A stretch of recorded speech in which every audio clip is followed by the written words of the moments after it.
kembali lagi bersama kami di Geosoftware Community. Pada video kali ini, kita akan membahas tentang layout peta bagian kedua menggunakan QGIS. Pada video sebelumnya, kita telah melakukan layout peta dengan cara yang lebih sederhana. Kita tinggal memasukkan judul peta, kemudian kita masukkan keterangan petanya. Pada video kali ini, kita akan sedikit mengacu pada spesifikasi penyajian peta rupa bumi atau peta topografi yang standar nasional Indonesia. Nah, di sini terdapat ada beberapa standar nasional atau SNI yang dikeluarkan oleh Badan Standarisasi Nasional, baik itu peta rupa bumi skala 1:25.000 dan 1:50.000. Adapun isi dari standarisasi ini adalah baik itu mengenai warna, ketebalan garis, kemudian titik, jenis simbol, dan lain sebagainya. Tetapi, kita tidak sepenuhnya mengacu pada standar ini, kita sedikit melakukan modifikasi, tetapi tidak jauh dari standar yang telah dikeluarkan. Secara umum, untuk peta topografi, model layoutnya seperti ini, di mana yang bagian tengah ini adalah isi petanya, kemudian yang di samping kanan dan di bagian bawah itu merupakan keterangan atau informasi mengenai peta tersebut. Nah, untuk nomor 1, di sini dikatakan sebagai judul peta atau disertai dengan skalanya. Kemudian pada bagian kedua, itu adalah peta tunjuk atau inset.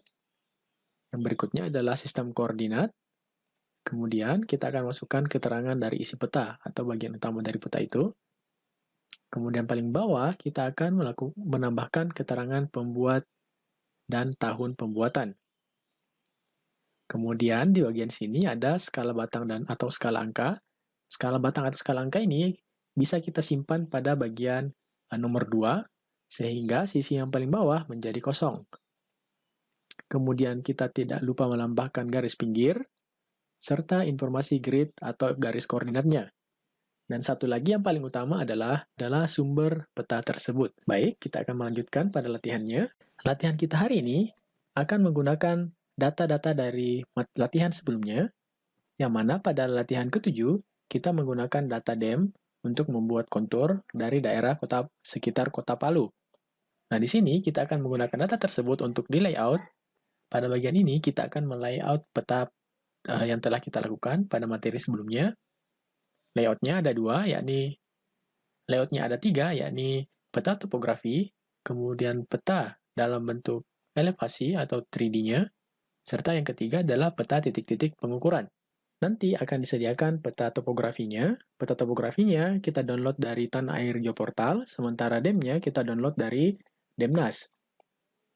Nah, adapun untuk layernya kita download dari Tanah Air Geoportal juga. Untuk area Kota Palu, layer yang akan kita masukkan adalah yang pertama, batas administrasi. Di sini ada administrasi kecamatan, AR, dan LN. Yang mana AR itu adalah area, LN adalah line. Nah, kita akan gunakan line atau garis. Kita akan memasukkan jalan, jembatan LN, kontur, pemukiman, spot height atau titik tinggi, sungai AR dan sungai LN, serta toponimi. Toponimi adalah informasi-informasi yang berisi nama tiap daerah. Oke, yang pertama adalah kita menentukan batasan area yang akan kita layout. Di sini kita akan menggunakan area seluas DEM ini. Kita gunakan scratch layer, kemudian kita gunakan polygon. Oke, kita mulai digitizing.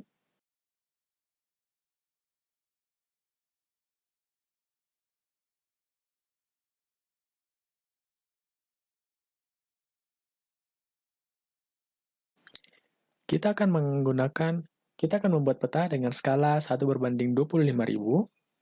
Kita bisa menggantinya di sini. Kurang lebih luasannya akan seperti ini. Kita akan mengambil area yang berada di sekitar Teluk Palu, di sekitar extend ini. Mula-mula yang akan kita lakukan adalah mewarnai pemukiman.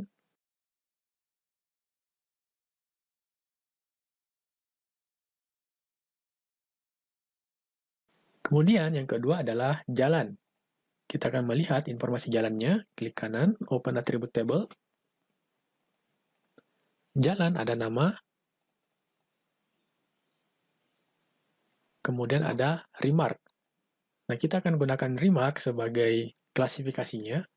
Double klik.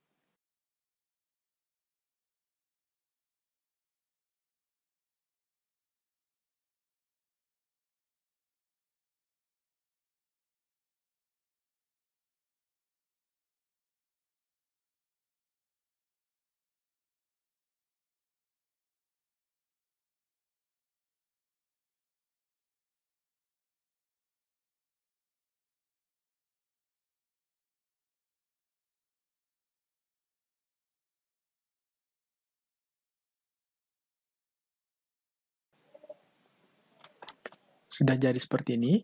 Kalau diperhatikan, untuk jalannya ini seolah-olah memiliki segmen-segmen. Kita akan menghilangkan segmennya. Klik Advance, Symbol Level, Enable Symbol Level, oke, Apply. Sudah selesai. Oke. Berikutnya, kita akan mewarnai sungai. Sungai, dia berada di bawahnya jalan. Seperti ini. Kita double klik. Sebelumnya, kita harus mengecek dulu informasi sungainya. Open Attribute Table, nama sungai, remark. Nah, kita akan menggunakan remark sebagai informasi kategorinya. Double klik.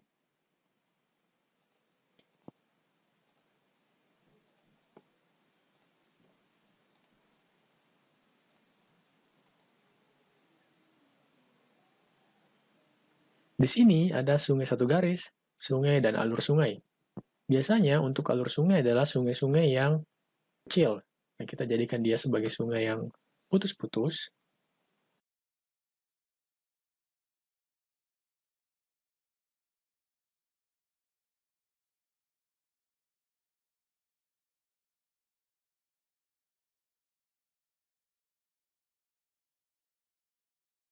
Berikutnya adalah kontur.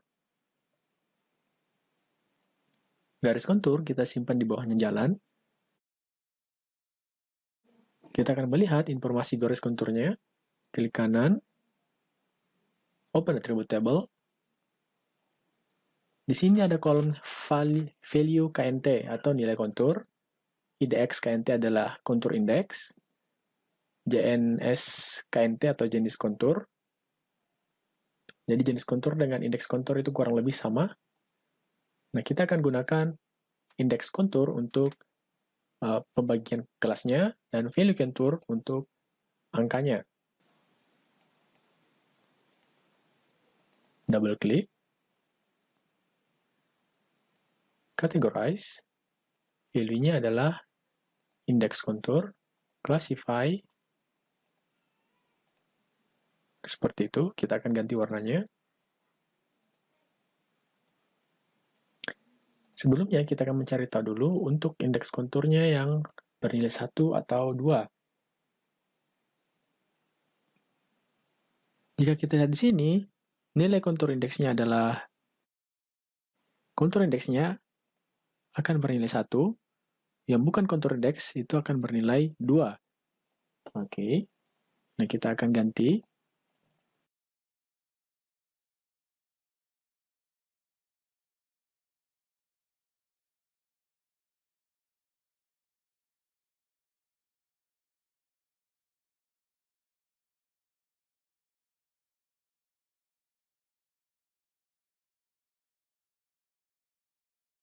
Tapi semuanya akan memiliki label. Kita hanya akan memilih yang kontur index. Kita akan memilih rule based labeling. Double klik. Pada bagian filter, kita memilih indeks kontur, itu sama dengan 1. Kemudian, pada bagian value kontur,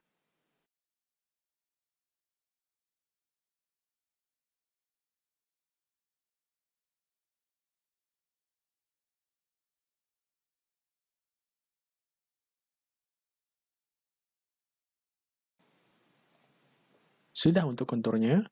Konturnya masih belum memiliki keterangan satuan, kita akan tambahkan meter, double klik rule-nya, kemudian file kontur, kita klik, kemudian kita menambahkan string concatenation, kemudian petik, meter, oke, oke, oke. Berikutnya, kita akan mewarnai sungai yang poligon, sungainya kita simpan ke bawah.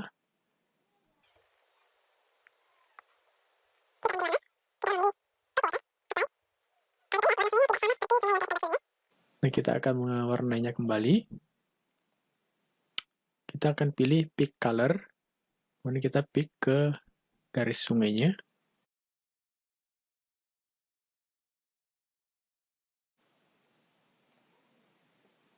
Oke.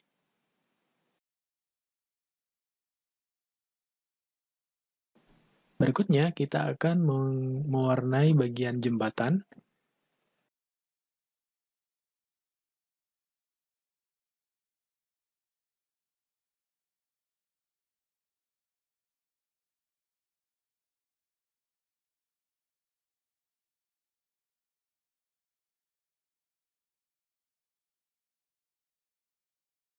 Berikutnya adalah kita akan mewarnai bagian batas administrasinya.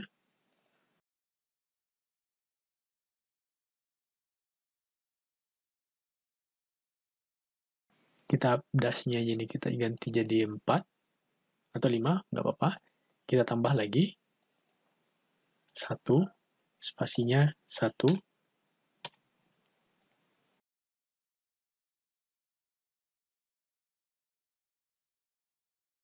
Berikutnya adalah kita akan memberi keterangan toponim.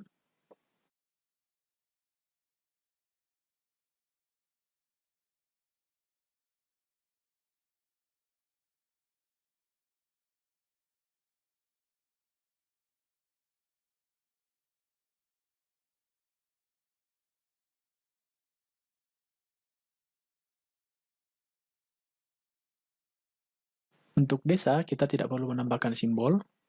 Kita akan melakukan transparansi ke 0.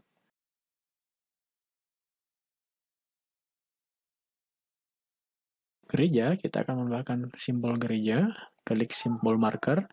Kemudian simbol layer type, kita pilih SVG marker. Maka di sini akan muncul. Di sini kita bisa memilih jenis-jenis grupnya. Misalkan kita klik grup religion, maka di sini ada pilihannya. Misalkan untuk gereja, kita akan tambahkan yang simbol ini atau yang satunya. Misalkan yang ini, oke. Kemudian masjid.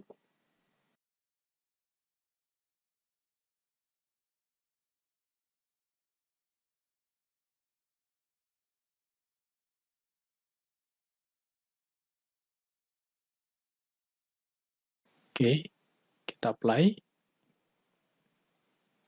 Hospital, simbolnya terlalu besar. Sementara yang lain tidak kelihatan. Kita ganti warnanya dan size-nya. Untuk masjid, kita ganti warnanya menjadi hitam.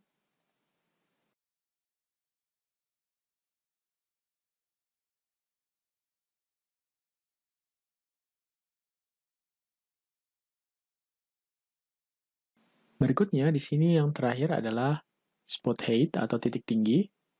Titik tinggi adalah titik-titik puncak dari sebuah gunung atau bukit. Di sini misalkan titik tingginya adalah 1650.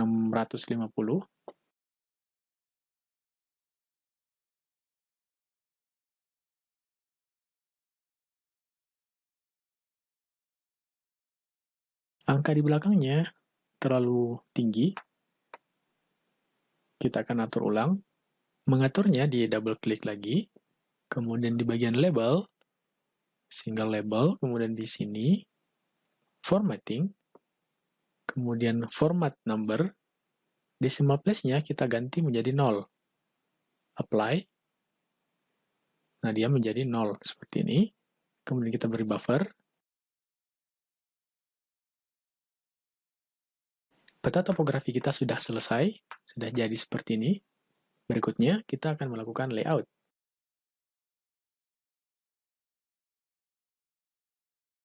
Kita akan gunakan kertas A3, Page Properties, size-nya adalah A3,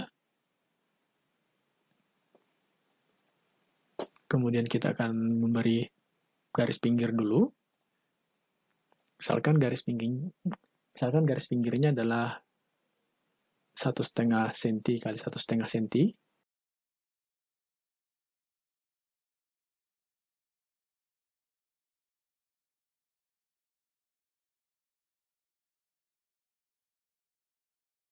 Sekarang kita akan masukkan petanya.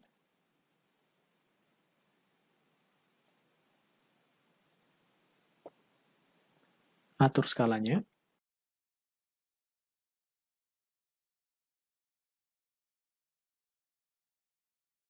Satu lagi kelupaan, kita belum berikan informasi nama daerahnya. Di bagian toponim, kita akan beri label.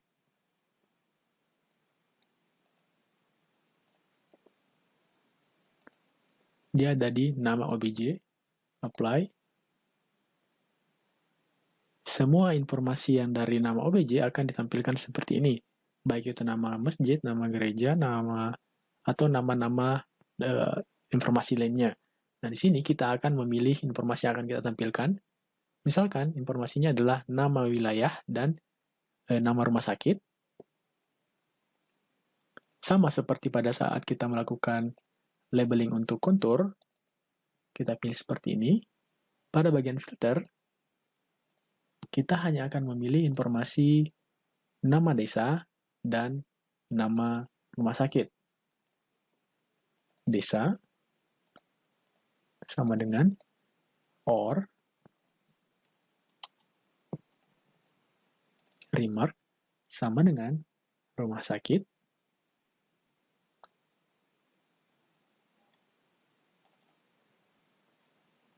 Oke, apply.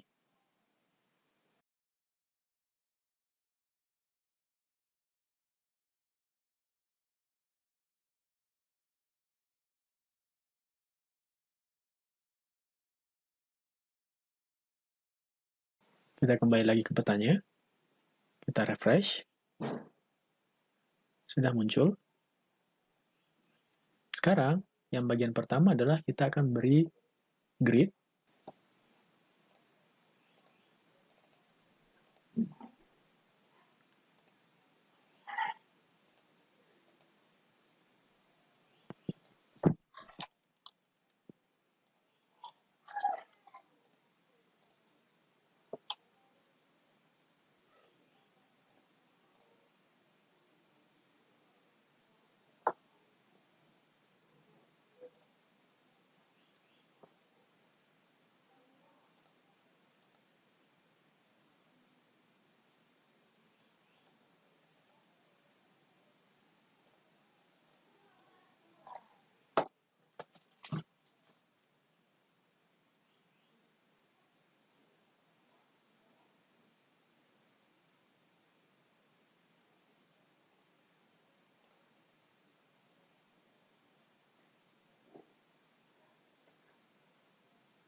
Ya, demikianlah cara membuat peta, peta topografi, dan peta ketinggian dari daerah sekitar Kota Palu.